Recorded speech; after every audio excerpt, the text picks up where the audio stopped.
మనం ఏదైనా సాధిద్దాం, మన కుటుంబ పొజిషన్‌ని చేంజ్ చేసుకుందాం, జీవితంలో ముందుకు పోదాం. ఒక బెస్ట్ ఒక బెస్ట్ మోటివేషన్‌తోని ముందుకు పోదాం అని చెప్పేసి అనుకున్నప్పుడు, మన సర్కిల్ ఏం చేస్తదంటే, ఫస్ట్ నీకేం సమస్యలున్నాయో ఆ సమస్యలన్నీ ఫస్ట్ సాల్వ్ చేసుకో. నీ ప్రాబ్లమ్స్ అన్నీ సాల్వ్ అయిన తర్వాత నీకు ఆటోమేటిక్‌గా నీ సక్సెస్ వస్తది అని చెప్పేసి అంటారు. ఇక్కడ మన సమస్యలన్నీ సాల్వ్ చేసుకుంటూ పోతే ఒక సమస్య తర్వాత ఇంకో సమస్య వస్తూనే ఉంటది. ఒక ప్రాబ్లమ్ తర్వాత ఇంకోటి క్రియేట్ అయితేనే ఉంటది ఆటోమేటిక్‌గా. క్రియేట్ కాకున్నా కూడా నువ్వైతే ఎప్పుడైతే జీవితంలో ఎదగాలని చెప్పేసి అనుకుంటావో, ఎవరికైతే చెప్తావో వాళ్ళే నీకు ఫస్ట్‌గా ప్రాబ్లమ్స్ క్రియేట్ చేస్తారు. నేనేమంటున్నా అంటే, ఇక్కడ సమస్యలు అనేటివి మనిషికే కాదు భగవంతునికి సైతం వచ్చినాయి. రాముడైన దేవుడే 14 సంవత్సరాల అరణ్యవాసం తర్వాత పట్టాభిషేకం జరిగింది.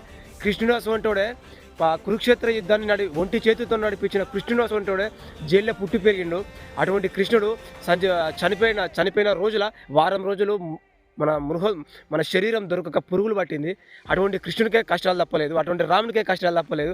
సాధారణ మనుషుల మనం ఎప్పుడు పుట్టినామో ఎప్పుడు పోతామో తెలియని జీవితాలు మనది. అటువంటిది మనకున్న ఈ చిన్న లైఫ్లో మనకంటే ఒక వే క్రియేట్ చేసుకొని సక్సెస్ అయినప్పుడు మనకు వాల్యూ ఉంటుంది. మనం ఎట్లా పుట్టినామో అట్లా అసలు చచ్చిపోవద్దు.